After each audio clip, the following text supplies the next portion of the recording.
Chers auditeurs, cette émission est un montage réalisé d'après un enregistrement retrouvé sur le trottoir de la rue Umbrella, juste en face du manoir de Dante, à Silent Hill. Seuls les sons de dents qui claquent ont été retirés pour vous permettre une audition facilitée.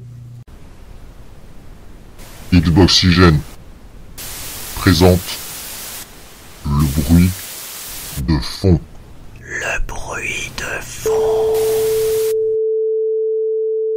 Amis d'Xboxygène, bonjour et merci d'être avec nous pour ce nouvel épisode du bruit de fond, l'émission actu d'Xboxygène. Aujourd'hui, une émission un peu particulière car nous avons été mis au défi. Et nous, les défis, nous sommes du genre à les relever. Ce défi nous a été lancé par un certain Kazuo Hirai, ce qui est probablement un pseudo, et est le suivant: enregistrer l'émission dans ce manoir qui est juste devant nous et en ressortir vivant. Il nous met en garde. Cette demeure serait hantée par des créatures puritaines qui ne feront pas de quartier face à tout ce qui peut être classé X. En tant que représentant d'Xboxygène, il est donc persuadé que nous ne nous en sortirons pas vivants. Nous aurions traité cette missive par le mépris si elle ne s'était pas conclue par un « même pas cap » insultant, accompagné par un hashtag Xboxygène n'a pas d'organes que nous ne pouvions pas laisser passer. Avec moi, pour survivre à cette nuit, une équipe de choc. Déjà, j'ai Stéphane. Stéphane, est-ce que tu te sens prêt? Comment vas-tu? Bon, ça peut aller, même si j'ai un peu de cafard, c'est la période. C'est mauvais pour le business. Tout le monde rigole de se faire peur et moi, à côté, ça m'emmerde. Ouais, mais je crois que la meilleure façon de passer cette soirée, c'est facile, on va faire notre émission comme si ça nous faisait rien, tout ça. On va rester cool, ça va très bien. C'est pas une question de ça, c'est quand tu te fais du pognon sur la peur.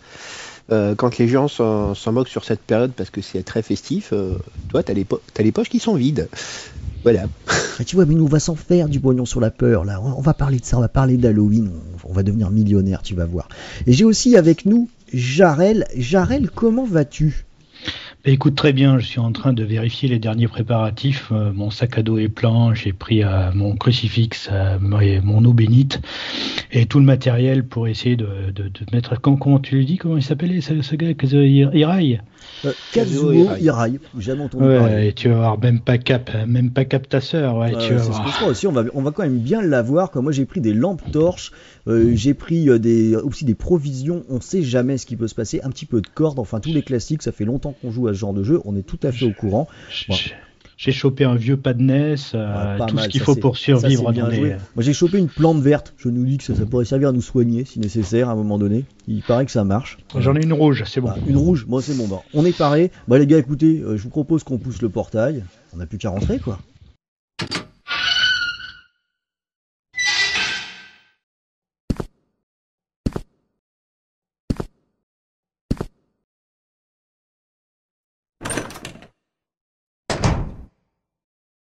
Il n'avait pas menti, le Kazuo Hirai. C'est très très bizarre ici, quoi.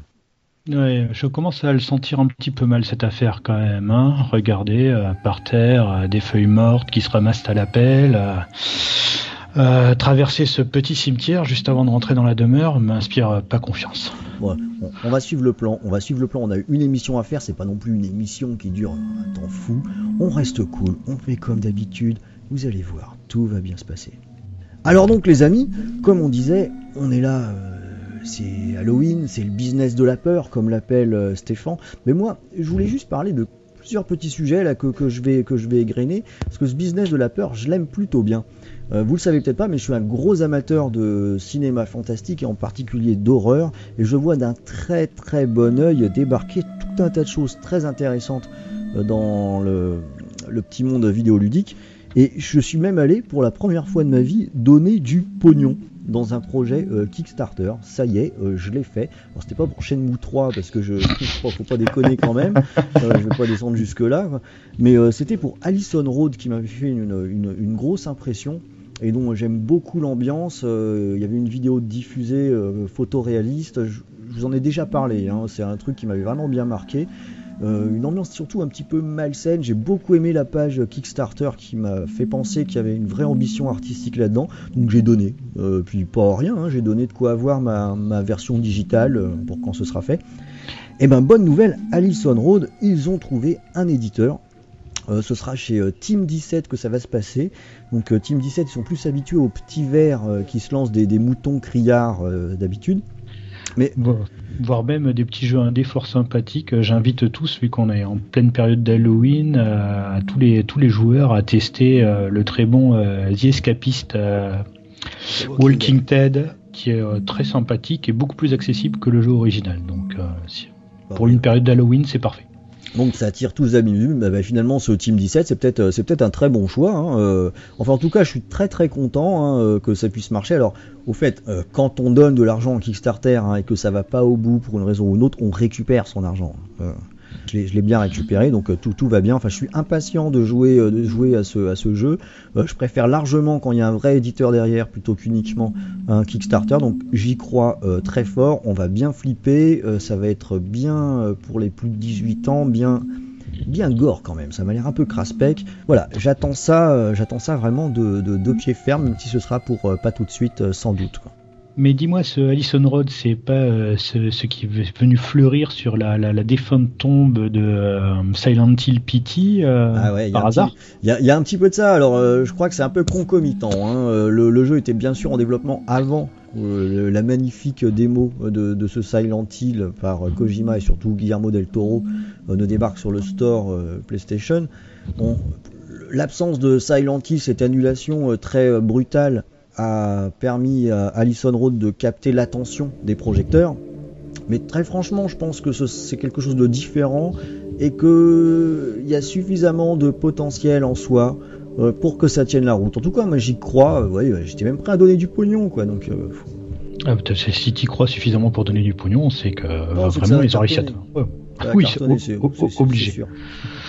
Donc voilà, alors ça c'est vraiment pas pour tout de suite. Là on va peut-être parler de quelque chose qui est plus dans notre quotidien puisque c'est d'ores et déjà accessible. Et c'est toi Jarel qui a joué pour nous à Wasteland 2. Est-ce que tu peux nous en toucher 2 mots ? Alors, je vais vous en toucher même plus que 2 mots. Tu pourras m'arrêter si t'en as un petit peu marre. Alors, Wasteland, dont 2 à l'époque, donc le 1 doit pas parler à énormément beaucoup de personnes, sauf les plus vieux comme toi et moi, vu qu'il faut remonter en 1988 et sur des machines comme l'Apple II, le Commodore 64 et le PC, enfin les PC de l'époque. Donc, c'était un jeu qui avait conquis énormément de joueurs à l'époque, dirigé par Brian Fargo, fondateur d'Interplay, parce que c'était un jeu qui était basé sur un monde ouvert et un monde persistant. Alors monde persistant, aujourd'hui on s'en fiche un petit peu, c'est devenu une sorte de monnaie courante. Banal, ouais. Mais à l'époque, faire du monde persistant, ça voulait dire d'un certain côté, vu qu'il n'y avait pas de disque dur, que le jeu se copiait, effacer lui-même sa copie et se recopier direct sur la disquette originale. Le jeu préconisait de faire une copie de sauvegarde de la disquette originale du jeu original pour pouvoir se lancer dans l'aventure. Entre parenthèses, un jeu qui suggère de faire une copie du jeu, c'est quand même balèze, hein. Ouais, voilà, station piratage. Aujourd'hui, ça se fait plus. Oui, aujourd'hui, ça se fait plus effectivement. Petite question là pour resituer un petit peu le moment. C'était un concurrent de Fallout ou ça arrivait avant, après, pendant ? C'est arrivé largement avant Fallout. C'est ce qui me semblait, que c'était un peu le précurseur finalement. Et Fallout, c'est aussi le papa de Fallout. Vu que je vous parlais de Wasteland qui était en 1988, il faudra attendre 97 et le premier Fallout justement pour voir arriver cette suite spirituelle comme indiqué par Interplay à l'époque de Wasteland. Donc Fallout le premier et la suite spirituelle de Wasteland. Ouais. Donc si vous voyez, après est venu assez rapidement Fallout 2 en 98, le magnifique, où il y a, comme on l'appelle parfois. Voilà, le Fallout 1 et Fallout 2 ne reprennent absolument pas l'univers de Wasteland. Par contre, distillent petit à petit, pas mal d'éléments de référence du Wasteland original. Et la boucle est bouclée justement avec ce Wasteland 2, dans le sens où après que Fallout ait perdu un petit peu tout ce qui faisait sa particularité entre guillemets, sa particularité de gameplay avec le Fallout 3, ce Wasteland 2 reprend exactement les bases de Fallout 1 et 2 en fait adaptées. C'est frappant quoi, c'est frappant. Il suffit pour les vieux joueurs de Fallout 1 et 2, il suffit de jouer ne serait-ce que quelques minutes à Wasteland 2 pour se dire je retombe dans cet univers-là, je retombe dans cette ambiance, on retrouve presque ces réflexes, on est totalement happé et on a l'impression de jouer à Fallout 3, mais la suite directe de Fallout 2. Donc, bon, mais alors est-ce que c'est aussi bien que les Fallout de l'époque ? C'est aussi bien, c'est vraiment génial. C'est écrit, il y aura des tonnes de textes à lire, mais c'est écrit, mais de façon assez géniale, avec tout un tas de référentiels, alternant l'humour noir avec vraiment des phases beaucoup plus sombres. Si je peux me permettre, là, je vais vous donner quelques petits textes issus du jeu pour vous mettre un petit peu l'eau à la bouche, pour vous montrer un petit peu quelles sont les références et quel est l'humour que l'on voit. Allez, vas-y. On voit à l'intérieur. Alors j'ai une petite scène où on surprend à l'intérieur d'une caravane des autochtones en train d'être attablés à une table. Et donc je vous lis direct. Donc, alors que vous passez la porte, toute la famille se détourne de leur gamelle de bouillie vert pétant pour vous regarder. Puis ils retournent à leur repas comme les gens affamés et dépités qu'ils sont. James dit, le soleil vert, c'est de la chair humaine, de la chair délicieuse et goûtue. Donc voilà, tu vois. Alors, c'est, en plus, dans l'ambiance où on est aujourd'hui, je crois que tu viens de faire flipper là, quelques auditeurs. Là. Mais donc Soleil vert, pour ceux qui n'ont pas les références adéquates, Soylent Green, qui est un des films de science-fiction à l'époque, et que c'était une référence cinématographique, une autre référence après dans l'univers du jeu vidéo, juste qui m'avait bien fait rire à l'époque. Donc on rentre dans une caravane, dans un wagon de train abandonné où il y a un gars qui est un collectionneur de vieilles bornes d'arcade, de jeux vidéo, etc. Donc on lui demande s'il a besoin d'aide et lui nous répond il n'y a pas grand chose à faire sauf si vous voulez m'aider à compléter ma collection de jeux. J'ai toutes les vieilles consoles sauf un lecteur CDI. C'est vachement dur à trouver ça. Il a dû s'en vendre une 50aine. Et nous on lui répond qu'est-ce que ça a de si génial un CDI? Ah ça, il avait 1 mégaoctet de RAM. Vous imaginez ce qu'on peut faire avec autant de mémoire? Alors là, voilà, ça parle. Voilà, ça parle. Il y a des références à MacGyver. Il y a tout un tas de références. Et c'est d'une richesse, mais vraiment folle. En plus de retrouver évidemment le gameplay des précédents Fallout, mais on est happé par cet univers, par ces richesses. Petite question là, parce que tu parles de choses qui sont tout de même très référentielles et qui sont référentielles, j'ai envie de dire aussi pour peut-être un public de toute première jeunesse. En dehors de cet aspect référentiel, est-ce qu'on peut y trouver son compte dans Wasteland 2? Alors oui, c'est un jeu de rôle quand même qui a une base énormément old school. Et vu qu'en plus c'est une sorte de copie carbone des Fallout 1 et Fallout 2, ça va effectivement peut-être plus parler à des, on va dire, trentenaires bien passés, voire quarantenaires que nous sommes, qu'à des jeunes qui ont besoin d'un jeu peut-être plus accessible, où t'as un fun un petit peu immédiat. Et c'est vrai que le multi-référentiel ne va pas, quelquefois ne leur parlera pas du tout. Par contre, l'ambiance est vraiment nickel, quoi. Te prend au trip comme dans les premiers Fallout. Il y a toujours le système de combat au tour par tour quand même qui est tactique, très stressant, très pointilleux dans son placement.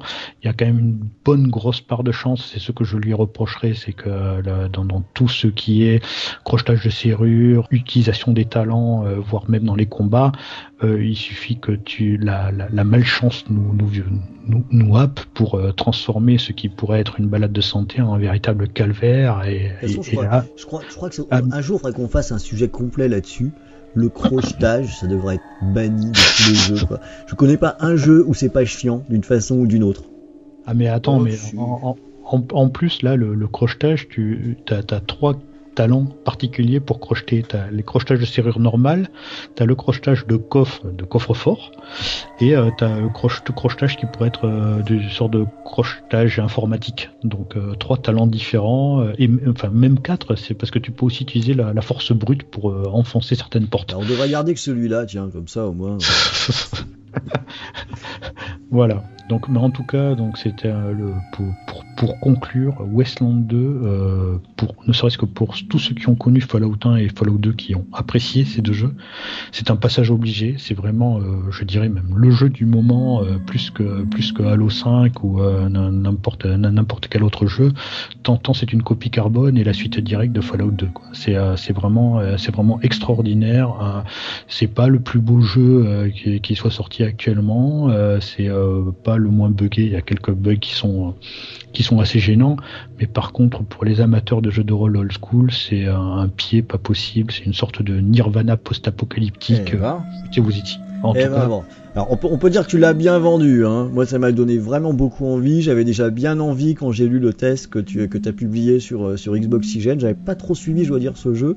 J'ai bien ressenti tout ce que tu as dit, parce que rien qu'en regardant les screens qui habillaient le test, je me suis dit mais c'est Fallout 2 ça, enfin ou 2,5 du coup.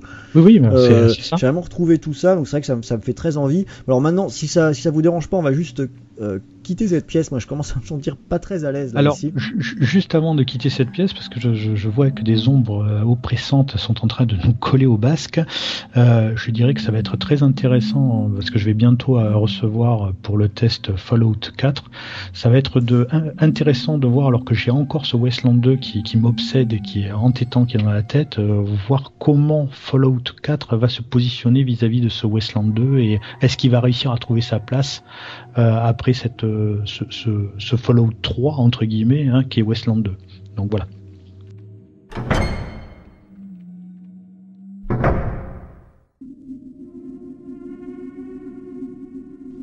Mais j'ai l'impression que c'est pas du tout mieux ici. C'est même un petit peu plus crasse-pouille qu'avant. Là, je sais pas ce qu'ils ont utilisé pour peindre les murs, mais ça coule, non? Ah, c'est un peu mou aussi, t'es. Bon, on coupera tout ça. On coupera tout ça au montage. Hein. Les auditeurs n'ont pas besoin de connaître tout ça. On reste cool. On continue notre émission. On va quand même pas donner raison la salopard qui nous a envoyé ce courrier. Hein. J'ai marché sur un truc collant. Attends, frotte ton pied sur. Ah, je veux pas le savoir. Stéphane, t'es prêt là? Oui, tout à fait. T'es prêt? Ouais, ça va pas. Bon, allez, on reprend les gars. Ok, 1, 3, 2. Stéphane, je crois que toi, il y a un jeu qui t'a un petit peu interpellé ces derniers temps, enfin un jeu qui n'existe pas encore, une annonce d'un jeu qui a fait tilt dans ton cerveau en ébullition, c'est Far Cry Primal qui est un peu sorti de nulle part, quoi. Et effectivement, bon, il faut savoir que moi j'aime bien Far Cry. Depuis le 2e épisode qui s'est passé en Afrique, donc le 2 était bien, le 3 aussi, le 4 également, chacun avait leur charme. Et là, c'est un peu bizarre qu'on parte dans ce Primal, il faut le savoir. Le jeu va se dérouler à l'ère glaciaire, donc c'est-à-dire il n'y aura pas de pistolet, il n'y aura pas d'armes automatiques, il n'y aura pas de véhicules comme on en a eu, comme des voitures, des motos, ce genre de choses. Et ça va être, c'est un peu étrange quand j'ai vu l'annonce de ce jeu après le petit teaser vidéo qui est énigmatique dont Ubisoft a le don de nous faire de temps en temps.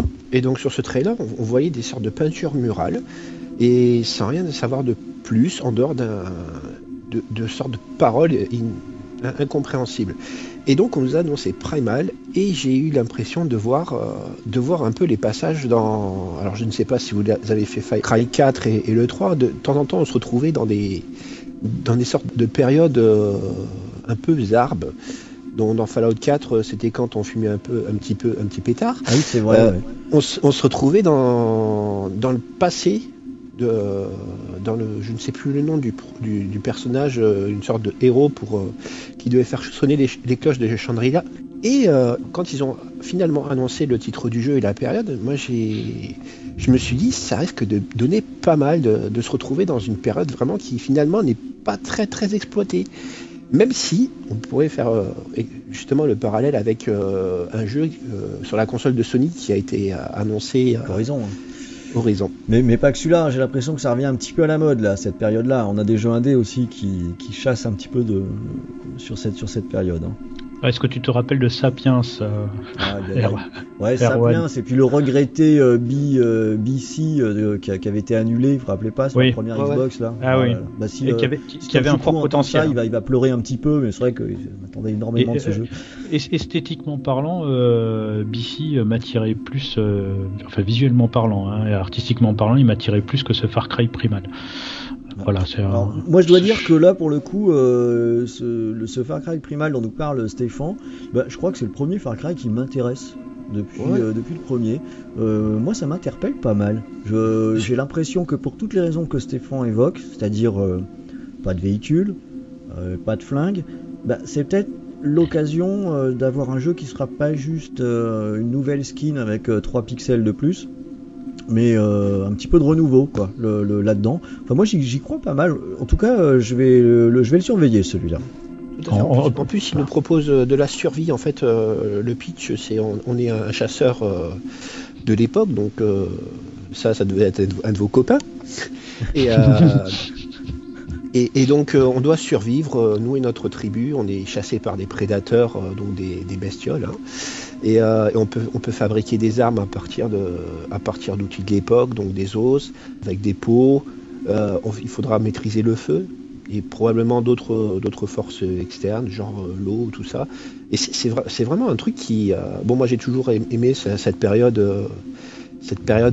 un peu préhistorique et pouvoir incarner, surtout dans un Far Cry avec des mécanismes plutôt simples, mais c'est varié, c'est plutôt bien foutu, c'est en monde libre, donc moi j'adore ça. Il faudra voir un petit peu la proportion entre les deux, hein, parce que ça promet beaucoup finalement entre la survie, le jeu d'action entre guillemets classique à la Far Cry. Il va falloir voir un petit peu comment ça se mélange. Est-ce qu'on a déjà des éléments sur une date de sortie Alors oui, c'est le 23 février. C'est dans pas longtemps, hein. C'est dans pas longtemps. C'est un peu étrange que le jeu n'ait été annoncé qu'il y a que finalement il y a début de mois quoi. Pour un jeu en février. Si tu utilises d'un certain côté je veux dire le moteur des précédents Far Cry ou autre, c'est presque une skin que tu changes, que tu modifies légèrement, hein, donc, non mais c'est pas une question de ça dont je parle, c'est plus une question d'annonce quoi. Il y a un truc qui m'interpelle un petit peu là-dedans. Je viens juste d'y penser à l'instant là, donc ça se trouve c'est une grosse connerie, hein. Si vous pensez que c'est une grosse connerie, envoyez un message hashtag connerie du jour par Rhône, hein. Voilà. Cette date fin février, si je me trompe pas, ça correspond à une fin d'année fiscale et non pas au début d'année fiscale traditionnelle où on a un peu des sorties qui se font, c'est-à-dire plus sur mars. Est-ce que ce serait pas Ubisoft qui aurait des petits soucis avec ses niveaux de vente cette année et qui balance un Far Cry pour essayer d'arranger son bilan? Je ne suis pas sûr par rapport à ça. Donc comme tu dis, il y a le hashtag bilan fin d'année grosse connerie, n'hésitez pas. Hein. Qui est à fin d'année. Donc après Assassin's Creed qui viennent de sortir, qui est pas mauvais du tout, hein, devrait plutôt bien se vendre. Il y a le prochain Rainbow Six qui sort début décembre. Donc je suis pas sûr qu'ils soient autant dans le rouge. D'autant plus qu'à côté ils ont des petits jeux qui mais il y a quelqu'un qui essaye de les acheter actuellement. Et voilà, je me dis qu'il y a peut-être des raisons un peu économiques. Je n'étais pas au courant de cela qu'Ubisoft, quelqu'un essayait de les bouffer. Mais l'annonce du rachat de parts de la part de Bolloré d'Ubisoft a été faite après l'annonce de Far Cry Primal. Hein. L'annonce oui, mais ça veut pas dire qu'on n'est pas au courant, tu vois. Oui, peut-être. Après voilà, bon c'est comme ça, c'est des suppositions en l'air, mais j'espère que c'est pas ça, parce que si c'est rushé pour sortir un jeu et améliorer un bilan, mais tu sais, les jeux Ubisoft sont rushés. Non, c'est pas ce que je veux dire. C'est comme les Assassin's Creed. Bon, c'est un truc que je suis pas trop pour, mais ils sortent un Assassin's Creed tous les ans, mais ça veut pas dire que le jeu a été développé en un an. Par exemple, le Syndicate, ça fait 2-3 ans qu'il est en développement. Unity n'était pas sorti encore alors que Syndicate était déjà en développement. Ça doit être pareil. Malgré l'aura que peut avoir les Assassin's Creed, quand même, j'ai souvenir que les 2 derniers Assassin's Creed qui sont sortis étaient remplis de bugs à leur sortie, ce qui est quand même ça la fout balle pour des jeux de cette envergure. Unity c'est le cas. Syndicate, les bugs sont pas si fréquents que ça et ils ne sont pas gênants, quoi. C'est 2-3 conneries qui ne changent rien au gameplay ou qui ne changent rien au plaisir de jouer. Unity, je suis d'accord, hein, je me suis retrouvé bloqué plusieurs fois, obligé de relancer carrément la console parce que ça avait tout fait planter. Plus des bugs se retrouver dans une botte de foin coincée sans pouvoir ressortir, ça fout un peu les boules. Mais non. Le Syndicate est pas aussi buggé qu'on veut bien le faire croire, quoi. Il est plutôt bien, quoi. En tout cas, pour revenir à Far Cry Primal, effectivement, si jamais on a une sorte de sapiens, c'est-à-dire de jeu préhistorique qui met en avant l'esprit survie et pas la survie à la Tomb Raider, enfin à la dernière Tomb Raider qui était très très light, voire totalement inexistante, ça peut vraiment le faire et effectivement on peut avoir un jeu très sympathique. Après, côté survie, il faut pas forcément penser survie du genre t'es seul contre tout le monde. Là c'est plus l'époque en elle-même, c'est dangereux. T'as des prédateurs, t'as des grosses bestioles qui veulent te bouffer, qui te marchent dessus et tout. C'est plus de la survie par nécessité. Plutôt que contraindre pour se défendre contre une agression artificielle. C'est plus quelque chose qui est contextuel par rapport à vrai survival. À peu près, ouais. Mais je pense que ça va être intéressant de te faire ta propre lance ou ton propre petit couteau avec des silex et tout. Ça pourrait être sympa. D'arcade en bois. Ouais, si t'as des mini-games de taillage de silex. Oui, c'est ça. C'est pour ça que moi je dis je me méfie énormément. D'un côté, je trouve ça assez séduisant. D'un autre côté, là, Jarel, tu soulignes un truc qui peut parfaitement me faire peur, c'est qu'on peut aussi aller à des facilités qui rendent le truc finalement bien artificiel et sans grand intérêt. Je pense qu'on a quand même pas mal de suspense sur ce Far Cry Primal, enfin en tout cas pour moi. Suffisamment d'intérêt pour être bien surveillé, mais quand même pas mal de méfiance là. Ouais, notamment sur le système de craft, comme tu le dis, dans les autres Far Cry, le craft c'était tu dis je veux ça se fabrique tout seul, t'avais pas d'interaction, donc s'il pouvait y avoir une interaction, petit message à Ubisoft pour faire ces objets, ça pourrait être sympa, quoi. Je pense que ça sera une décalque des autres Far Cry, enfin bon. Allez, les paris sont engagés. Bon, on va peut-être passer à autre chose, mais en tout cas, c'est vrai que c'était une annonce un peu surprenante, donc ça méritait qu'on revienne dessus. Voilà, moi je vais glisser pour revenir un petit peu sur la période. Alors, il n'y a pas eu de jeu Halloween annoncé, et ce que je regrette fortement tellement j'adore ce film de Big John Carpenter. Mais par contre, c'est notre ami Jason Voorhees qui a toutes les chances de débarquer sur PC et console, puisque un jeu Vendredi 13 est actuellement en Kickstarter.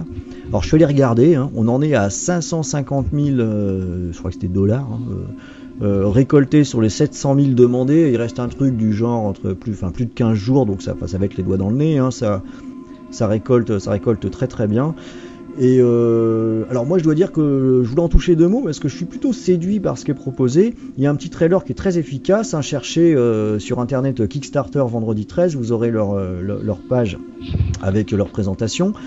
Et c'est surtout le principe du jeu qui me plaît bien, puisque ça se passera à Crystal Lake ou aux alentours, enfin là où se déroulent les films. Un joueur jouera Jason Voorhees, cette espèce de bourrin devant l'éternel armé de sa machette qui va essayer de fumer les 7 autres joueurs qui vont essayer de s'en sortir.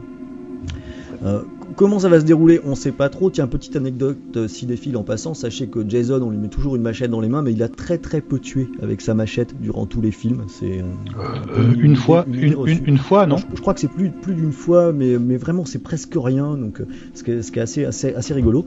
Alors est-ce qu'il va falloir faire comme dans les films quand on voudrait être un survivant, c'est-à-dire surtout pas de sexe, pas de drogue, éviter d'aller pisser, ne pas aller se baigner à poil, bon ok. Alors c'est vrai que si on a acheté le jeu, on est un peu au courant qu'il y aura un meurtrier qui va vouloir nous dessouder, donc on va peut-être essayer d'éviter tout ça. Mais en tout cas, je trouve que le concept est malin parce que ça reprend finalement très bien l'essence des films, en tout cas de la dernière demi-heure des films, quand tout le monde est déjà bien au courant qu'il y a un tueur qui est en train de les dézinguer et que c'est un peu la panique dans tous les coins. Moi, cet aspect coopératif, je peux pas m'empêcher de repenser à un petit Left 4 Dead qui pour moi n'a pas retrouvé encore son successeur.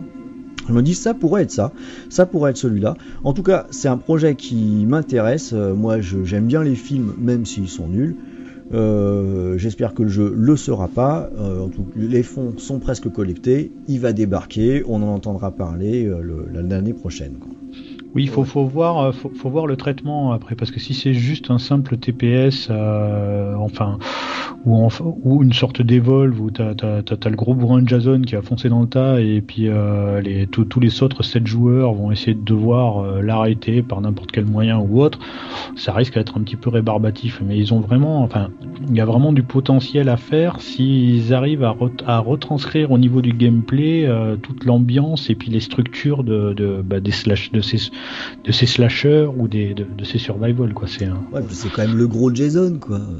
C'est cool. Et il me semble qu'à la base ça devait pas s'appeler Vendredi 13 et qu'ils ont récupéré la licence par la suite, quoi. Exactement. Alors je vois que t'as un peu fait tes devoirs. Bon, je suis pas allé aussi loin que ça parce qu'on part sur un podcast d'à peu près 1 heure, donc j'essaye de limiter quand même. Mais d'accord. Mais effectivement, t'as raison. T'as tout à fait raison. On partait d'un produit qui était déjà une adaptation entre guillemets non officielle de Vendredi 13.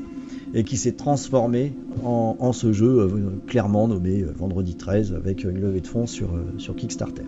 Mais comme le dit Jarel, en fait, et comme tu nous l'as présenté, moi j'ai vraiment l'impression de voir le genre de jeu qui est en train d'arriver là. Donc on a eu Evolve, va y avoir le prochain Fable qui est sur le même concept, donc un méchant, plusieurs. Donc après, le problème avec ce genre de jeu, c'est des soucis d'équilibrage. Et moi, ça me fait peur. Bon, mais peut-être t'as tout à fait raison. Il n'y a aucune garantie que ce soit bien. Hein. Mais sur le potentiel, par contre, je pense qu'il est là quand même. Moi, j'ai jamais vu les films. Hein, mais moi, le principe, t'incarnes un mec, tu massacres les autres. Moi, je suis partant à fond, quoi. Mais c'est pour avoir. J'ai aimé Evolve, mais au bout d'un moment, t'en as marre de ce genre d'équilibrage. C'est pas faux. Attendez les mecs là, parce que en fait, j'aurais peut-être pas dû parler de Vendredi 13 parce que j'entends des bruits là. Ça vous dirait pas qu'on change de pièce là, on va un petit peu plus loin là. Je vais aller chercher des bières dehors et je reviens. Non, fais pas ça, non, on reste ensemble, on reste ensemble. Je dis ça pour déconner. Enfin pas trop le con non plus, quoi. Allez, allons-y. Stéphane, tu passes devant. Ouais, pas de souci. Mais bon, je préviens, si je tombe, vous me rattrapez. Hein. Erwan, tu fermes la marche au cas où. Ouais, pas de problème.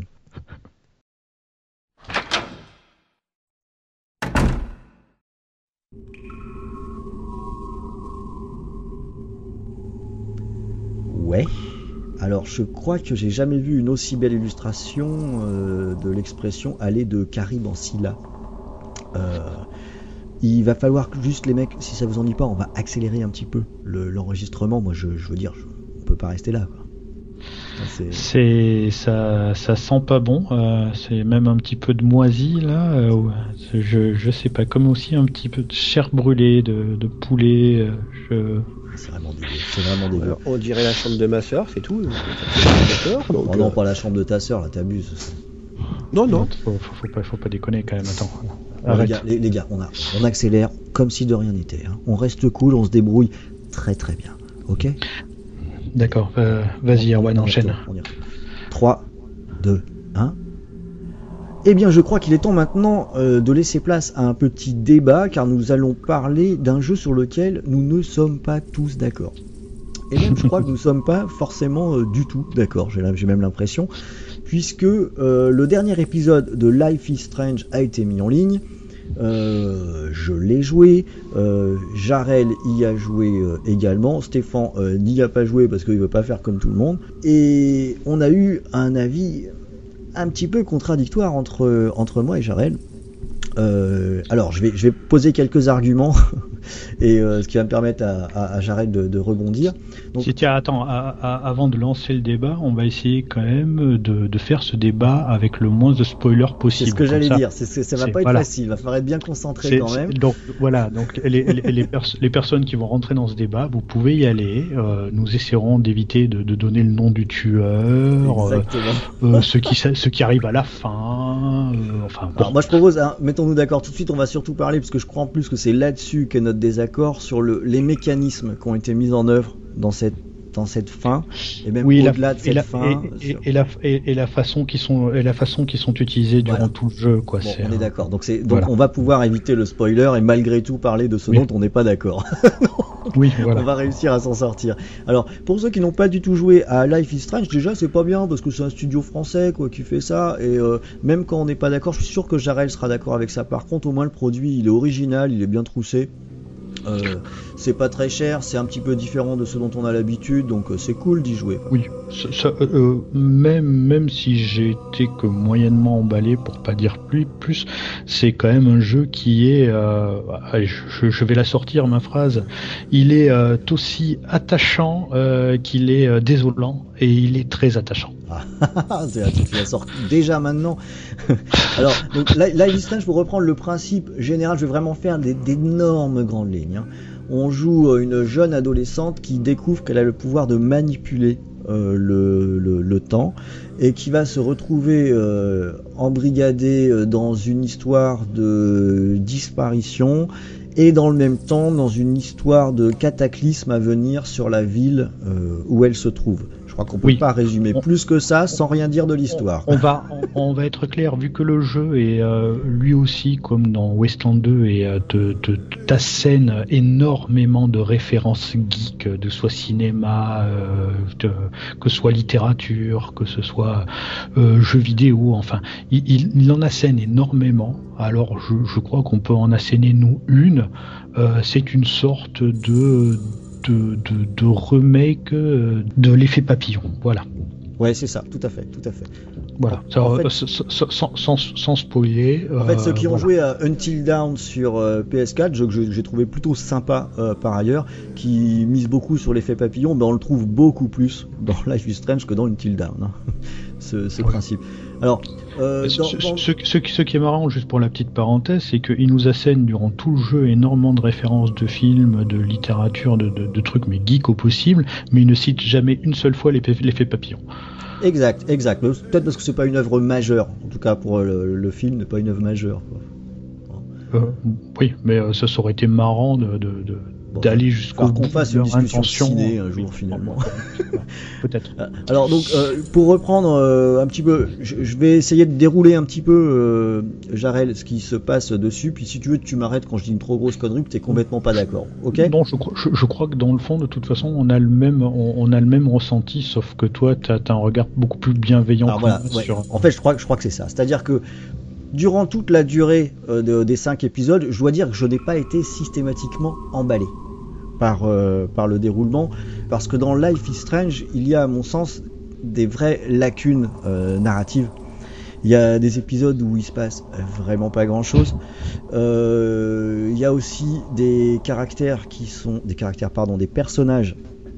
qui sont caricaturaux. Alors j'ai envie de dire, ok, ça se passe sur un campus, c'est un petit peu fait exprès, mais ça n'aurait pas fait de mal. Ils sont presque tous caricaturaux. Alors je suis pas tout à fait d'accord là-dessus, mais pas loin, effectivement. Voilà, c'est-à-dire que durant le déroulement de l'histoire, en fait, j'ai beaucoup à redire. Mais je dois dire que pendant le déroulement de l'histoire, j'ai été emporté par l'attachement que j'ai eu pour le personnage principal, que j'ai trouvé, pour le coup, vraiment intéressant. Et j'ai été attaché aussi par certains choix sur la fin du jeu, et c'est là où on va probablement avoir notre plus grande divergence, où j'ai trouvé certains choix assez, entre guillemets, assez couillus par rapport au ton général, et je m'explique de ça. Ma fille qui a 12 ans, elle a joué le jeu, les épisodes 1, les épisodes 2, l'épisode 3. L'épisode 4, ça a été un petit peu plus dur à jouer, parce qu'il y a des scènes qui étaient un petit peu plus dures à vivre. L'épisode 5, je me dis que je vais peut-être rester assis à côté d'elle pendant qu'elle va y jouer, quoi. Je l'avais pas forcément vu venir sur cette tonalité. Et dans ce dernier épisode, à mon sens, il est mal maîtrisé au niveau de la narration, mais par contre au niveau de son contenu, j'ai beaucoup apprécié le fait que le jeu aille au bout de son concept de manipulation du temps sur un peu un modèle à la Un jour sans fin. Alors tous les amateurs d'histoire jouant sur les paradoxes temporels ont vu venir la fin arriver à des milliers de kilomètres. Oui, mais en même temps, toutes les histoires de ce type-là finissent pareil pratiquement. Donc il y a pas de surprise. La façon dont on l'est amenée, elle n'est pas forcément géniale, mais par contre elle est assumée, et moi ça a suffi pour remporter le morceau en ce qui me concerne, et pour que quand le jeu soit terminé, je me suis dit ouais, je suis vraiment content d'avoir joué à Life is Strange, c'était une bonne expérience. Moi, donc mon avis est différent. Pour moi, enfin, l'épisode 5, ça a été une sorte de coup de massue qui a fait retomber tout le côté poétique, tout ce qui m'avait terriblement plu et accroché dans les épisodes précédents, pas dans leur totalité, pas dans leur globalité, mais il y avait quelques moments magiques, juste finalement où le personnage principal, donc Max, quelquefois marche avec un fond sonore tiré de musique pop, de pop culture américaine, très lancinante, très sympathique, très planant, et juste finalement porte un regard sur le monde qui l'entoure. Et en fait, là où elle doit se forger finalement, son caractère, essayer d'avoir un petit peu plus d'emprise sur le monde et sur sa destinée. Le dernier épisode, finalement, tous les choix que l'on fait dans le dernier épisode n'ont aucun intérêt. Je suis pas d'accord, ça insiste sur l'idée de destin qui est très courante dans ces histoires. Non, mais ça, franchement, ça a vraiment aucun intérêt. Déjà, bon, le virage slasher pour moi a été totalement loupé parce qu'ils sont pas allés vraiment dans le fond. Le tueur en série, entre guillemets, on va l'apprendre. Enfin, n'en est pas vraiment un. Sa folie est quand même très soft. Sincèrement, ta fille de 12 ans elle va pouvoir y jouer tranquillou, elle sera pas traumatisée. Là aussi, il est traité, mais vraiment à gros coups de sabot, et vas-y, il y a aucune, le jeu alterne avec des moments très sobres, très poétiques, très fins, une écriture assez fine, avec des gros passages très lourds, très mal écrits, qui tombent un petit peu, qui arrivent un petit peu n'importe comment, qui sont pâteaux. C'est vraiment cette ambiguïté, le fait que le jeu se trouve le cul entre deux chaises, entre des moments qui sont très bien traités et d'autres qui sont mais vraiment d'une nullité, je vais le dire, d'une nullité crasse. Ce grand écart permanent que fait le jeu qui moi me sidère totalement. J'ai eu vraiment l'impression lors de ce dernier épisode qu'ils n'ont pas su finir leur jeu. Ils ne savaient pas vraiment où aller. Ça c'est curieux. J'en suis persuadé. Ce dernier épisode, moi, m'a plutôt rassuré. Justement, c'est pas sur ce dernier épisode que j'ai eu cette impression, c'était plutôt sur des épisodes précédents où il y a des moments où je me disais je crois pas qu'ils connaissent la fin de leur jeu. Et sur le dernier, je me suis dit si quand même, ils retombent sur leurs pieds correctement. Mais après, je dois dire que tout ce que tu dis, en fait, je le comprends, quoi, parce que je suis pas loin de le partager. Je crois que c'est plus t'avais bien résumé ça tout à l'heure. C'est plus une question de regard bienveillant au départ. Moi, je crois que je me suis fait avoir au début par le jeu. Et ce qui est pour moi une qualité propre du jeu, je me suis fait avoir, quoi. Je me suis laissé embarquer, ce qui fait que c'est vrai que je suis pas mal indulgent sur de nombreux sujets, et je passe outre parce que je me laisse avoir par un autre aspect. Je me suis beaucoup identifié au personnage, et ça me permet de pas trop faire attention à tout ce que tu dis, alors que je pense que t'as quand même pas tort, quoi. Mais le fait en fait que je dis qu'il savait pas trop où finir, c'est que dans l'épisode 4 par exemple, sans faire de spoiler, il y a énormément de références sur les tribus indiennes qui sur lesquelles leur terre mère en fait, l'endroit où ils ont vécu, tout ça chargé d'histoire, sont rasés pour faire un complexe immobilier. Donc ça tu t'attends à quelque chose, notamment aussi, enfin quasiment pendant tout le jeu, notamment avec le père de Nathan qui est un promoteur immobilier et qu'on dresse dans quasiment tout le jeu comme l'âme noire d'Arcadia Bay. Et tout ça est balayé finalement de revers de main et il n'en est plus fait état dans le dernier épisode. Juste une légère allusion vis-à-vis du vrai méchant, donc le tueur qu'on découvre à la fin, dont les motivations sont tellement dérisoires et totalement déconnectées de tout le reste que tu te dis mais enfin c'est bizarre, c'est hallucinant. C'est d'autant plus hallucinant que la copine de Max, que Chloé, parle de ce gars-là comme un tueur en série, alors que dans les faits, au moment où elle en parle, il n'a tué personne. Oh si. Non, il n'a tué personne. Hein, ce qu'il y a dans les placards. Hein ? Il y a des fichiers dans les placards. Oui, mais au début, au début, on peut pas savoir effectivement. Non, mais ça fait partie des choses pas claires et des vraies maladresses. Mais je voudrais quand même rebondir sur ce que tu dis. Juste pour finir, je fais attention de ne pas dire de spoiler. Au début du jeu, super concentré, c'est pas facile. Oui. Non, c'est pas évident. Au début du jeu, il parle des, vu que on est tous à la recherche un petit peu comme dans Twin Peaks d'une femme qui a disparu, dont on ne sait absolument pas ce qu'elle est devenue. Donc cette fille a disparu, mais quand on regarde les autres disparus, il n'y a pas d'autres étudiantes de la faculté. Il n'y a pas d'autres affaires. C'est possible. C'est possible. Non, il le souligne ça au début du jeu. Je veux bien te l'accorder parce que à vrai dire, tu vois, ça m'a pas marqué. Mais c'est là où encore une fois, voilà, on a un regard là pour le coup qui est un peu différent. Ah oui, mais parce que je suis très terre à terre en ce qui concerne la structure ou etc. Et c'est vrai que moi j'ai une certaine tolérance là-dessus si la suspension d'incrédulité fonctionne par ailleurs. Et dans le traitement dont tu parles, il y a des choses qui pour toi ne fonctionnent pas et pour moi, j'y ai trouvé quelque chose. Il y a des éléments qui ont été mis sur la table et complètement occultés par la suite. Ça fait aussi partie du quota de fausses pistes nécessaires dans une histoire de ce type.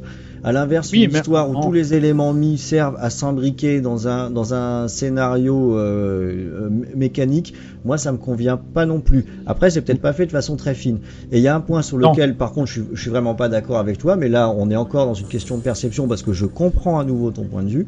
C'est sur le virage slasher dont tu parles. Moi, il m'a plu ce virage parce que ces motivations du tueur sont certes finalement dérisoire par rapport aux enjeux qu'on pouvait attendre, mais nous ramène à une réalité bassement sordide qui fait basculer ces deux derniers épisodes dans quelque chose que j'avais pas complètement attendu précédemment, qui était au préalable une ambiance beaucoup plus teen movie, finalement bien plus soft. J'ai l'impression qu'on est passé du moins de 12 ans au moins de 16 en très peu de temps. Non, pas parce que moi justement, les motivations du tueur entre guillemets ne sont pas des motivations de tueur, parce que la finalité de ces actes n'est pas de tuer en fait. Il y a un aspect sadique quand même qui. Oui, il y a un aspect sadique plutôt vers le voyeurisme que dans le fait de prendre. On n'en dit pas plus là. Ouais, non, mais je reste vague. Que dans ces eaux-là. C'est pour ça que je trouve que c'est quand même très mal mené, très mal amené. Parce que c'est vraiment du soft et ils auraient largement pu se passer de ce côté de ce côté slasher à deux balles. Il m'aurait manqué, moi. Bon, je pense qu'on va s'arrêter là parce que le je peux me permettre d'intervenir là-dessus vite fait. Oui, vas-y, un avis extérieur. Ouais, parce que en fait, je vous écoute. Bon, moi, j'ai fait quelques jeux épisodiques. Et est-ce que ce serait pas un des problèmes du jeu, parce que je vois que vous avez perçu différemment certains éléments, mais est-ce que le problème ce serait pas le fait que ce soit un jeu épisodique Non, parce que je vais prendre comme référence peut-être des jeux du point de vue écriture, pas qui jouent pas dans la même catégorie, mais j'en ai fait 2, c'est The Walking Dead et The Wolf Among Us. C'est ce grand écart là entre des phases très réussies et des phases totalement loupées, il y en a pas. Ouais, en fait, c'est la partie épisodique, c'est par rapport au développement en fait. Quand on fait un jeu épisodique, les développeurs n'ont pas fait tout le jeu encore. Ils ont le moteur de jeu, ils vont. Oui, mais le adapter scénario en fonction normalement il est bouclé. Hein. Oui, le Ouais, scénario plus ou moins. Des fois, ils vont changer 2-3 petits trucs en fonction du ressenti des joueurs jusqu'à présent. Je trouve regrettable, par exemple, ne serait-ce que pour Life is Strange, que t'as dans les deux fins possibles, le choix se situe juste à la toute fin. Alors là, je partage cet avis. Mais est-ce que ce serait pas aussi, quand je parlais des jeux épisodiques, c'est aussi couplé avec le concept de manipulation temporelle, enfin de voyage dans le temps, quoi, qui permettrait pas toutes ces facilités de changement d'ambiance ou de ça. C'est un peu la facilité de ce double aspect épisodique plus le thème temporel. En fait, Stéphane, tu vois, je pense qu'ils se sont compliqué la vie plus qu'autre chose. Hein. Non, quand je parle de facilité, c'est des facilités. Une multi-influence comme ils ont fait. Le concept même de voyage dans le temps aurait pu se suffire à lui-même sur une trame finalement bien plus simple et peut-être plus lisible d'ailleurs. Ne serait-ce que en restant sur une trame comme le film l'effet papillon, ça aurait très bien pu fonctionner et ça aurait fonctionné parfaitement même. Bon, je vais conclure là-dessus parce que là on va battre nos records de temps sur le podcast et ça c'est pas bien parce que j'essaye de promettre une durée quand même là-dessus. Donc vous aurez bien compris que Life is Strange est un jeu qui peut diviser. Ce serait très présomptueux de dire que c'est moi qui ai raison, c'est peut-être Jarel, c'est peut-être moi. Ça veut surtout dire qu'on peut avoir des avis différents sur ce jeu et rien que pour ça, je crois que ça mérite qu'on l'essaye. Les jeux qui donnent des ressentis aux joueurs, finalement, il y en a pas tant que ça. Voilà, donc, ça vaut le coup d'y aller. J'y jouerai. Mais on dirait qui c'est qui a raison. Même si j'ai pas apprécié, je dis aussi que ça vaut le coup de le faire. Voilà. Alors et si jamais, je vous propose de passer à un tout autre titre de jeu qui a été annoncé pour notre rubrique du jeu japonais du mois. On a reçu énormément de courriers à ce sujet suite au mois dernier où, je vous rappelle, Stéphane nous avait parlé d'un Mosso. Donc nous avons eu une lettre enflammée déclarant son amour pour les jeux japonais, remerciant Stéphane de s'y intéresser, et nous avons eu aussi 823 422 lettres nous disant que les jeux japonais on s'en branle, sinon on achèterait des PS4 comme tout le monde en allant à la Japan Expo et en disant que tout ce qui vient du Japon c'est génial et yata. Voilà. Alors ne serait-ce pour faire plaisir à cet auditeur, et sans doute à tous les autres qui trouvent que j'exagère et qui donc sont invités à m'insulter, il n'y a pas de souci là-dessus. Je fournirai les adresses. Voilà, c'est ça, il n'y a pas de problème. Stéphane va nous parler ce mois-ci de l'annonce d'une pièce, de One Piece, Burning Blood.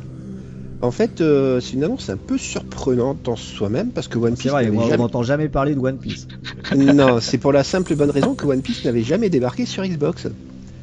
Jusqu'à présent, tous les jeux étaient sur console PlayStation.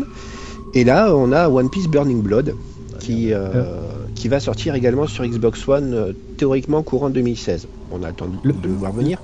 Le One Piece Red, il n'était pas sorti sur Xbox? Non, sur PS3. Parce que mes fils l'ont sur 3DS, donc il est même sorti sur les consoles Nintendo, mais pas sur... En fait, celui-là était un jeu 3DS qui a été adapté sur PS3. Ah, et sur Vita. D'accord, ok. Non, autant pour moi. Non, il n'y a aucun jeu One Piece qui est sorti sur Xbox. Et donc, ça a été assez étonnant, et d'autant plus étonnant que le studio qui s'en occupe est le studio qui nous a sorti J-Star Victory VS+, qui était pas le nom est un peu chelou. Et c'est celui où il y a Olive et Tom qui se battent contre Non, il n'y a pas Olive et Tom. Il y a Gintama, il y a Naruto, il y a des personnages de One Piece. Il n'y a même pas un DLC Olive et Tom. Non, quel monde de merde. Enfin bon, donc ce One Piece est donc un jeu de baston. T'as Cobra au moins Comment? T'as Cobra au moins? Non, c'est pas la même. Ken. C'est pas la même boîte d'édition. Ah putain. C'est en fait le jeu c'était tous les jeux du shonen qui étaient parus dans le Shonen Jump. Donc on a quelques personnages. On parle de One Piece là ou de... Oui, tout à fait. Et donc c'est le studio en question qui a fait ça, donc on peut déjà commencer un peu à avoir peur. Et donc pourquoi il était pas bien le One Piece, pas terrible, énorme problème de caméra, donc c'était aussi un bordel assez indescriptible par moment. Selon les personnages, il y avait des personnages qui étaient totalement cheatés. Ils sont totalement cheatés, faut pas le dire, faut pas le mettre au passé. Et donc ça fait un peu peur de voir un tel déséquilibre entre les personnages. Mais bon, là on reste dans l'univers One Piece, donc déjà ça sera peut-être mieux côté équilibrage. Mais voilà quoi, si apparemment ils se servent du même moteur de jeu, donc faut dire qui est, c'est pas magnifique non plus, c'est très très basique, donc voilà. Donc... Mais Stéphane, ça va pas du tout cette affaire, tu nous parles d'un jeu japonais par mois et tu réussis à nous parler d'un jeu japonais qui s'annonce nul. Ah non, je dis pas qu'il s'annonce nul, je dis qu'il part avec pas mal de handicap en amont.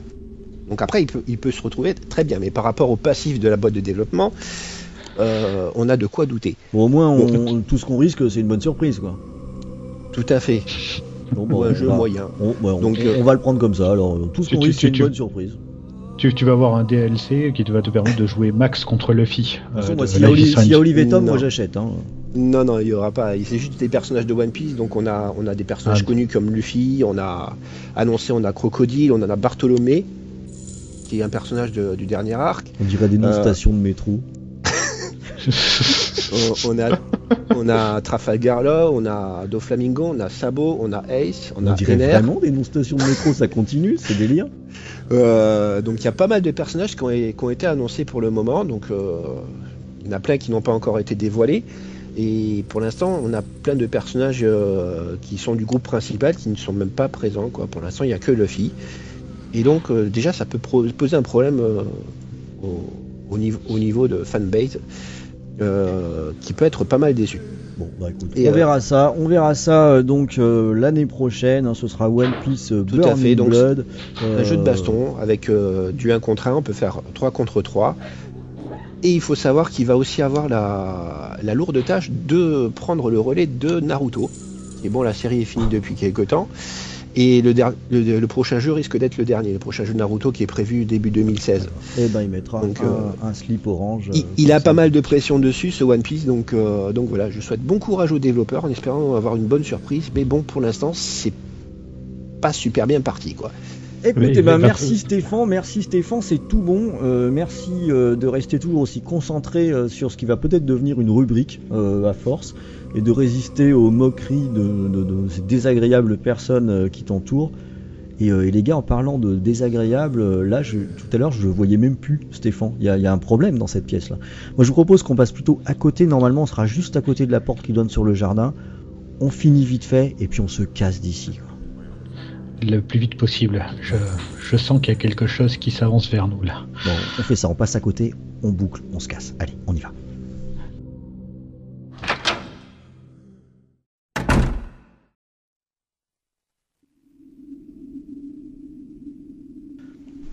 Bon, alors il nous restait encore peut-être deux petites choses à voir pour ce numéro du bruit de fond. Moi je voulais revenir aussi sur la fin d'un autre jeu épisodique, c'est Tales of Borderlands, que je viens de terminer et qui m'a beaucoup plu.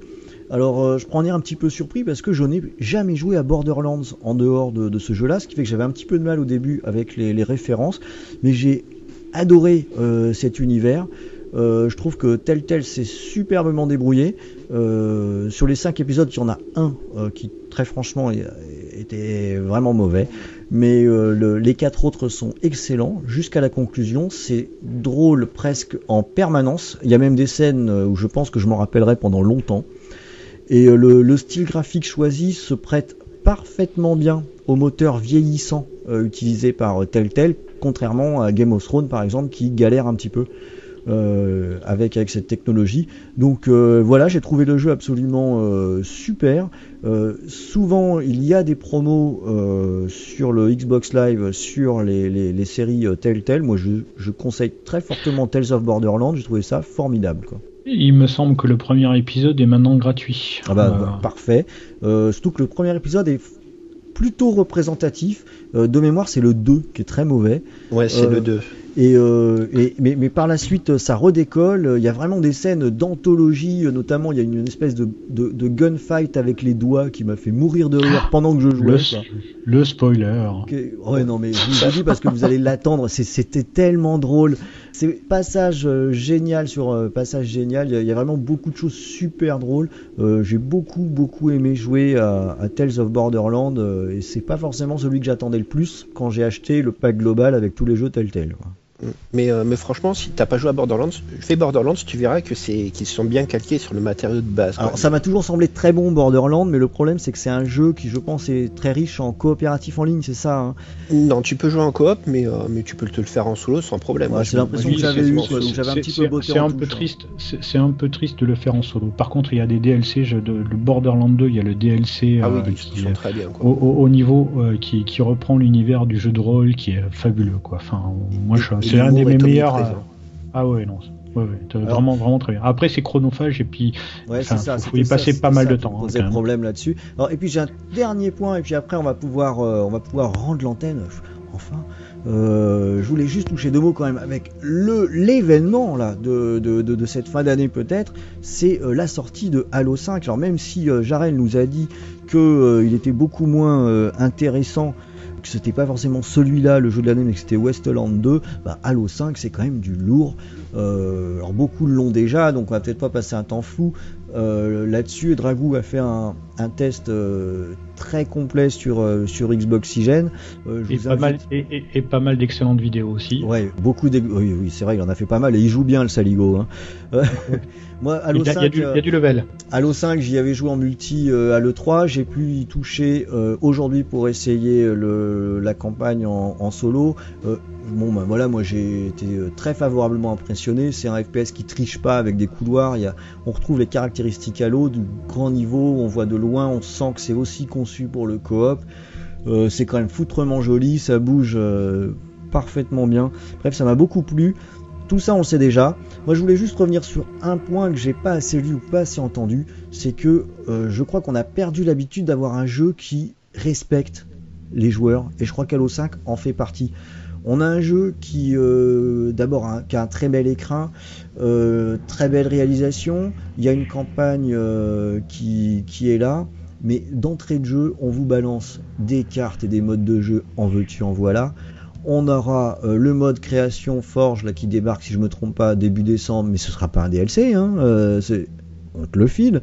Et il y a, je crois, si je me gourre pas, 18 cartes qui sont déjà prévues gratuitement, quoi. Pas encore des saisons, pas assez, vas-y que je te rachète les cartes par 3.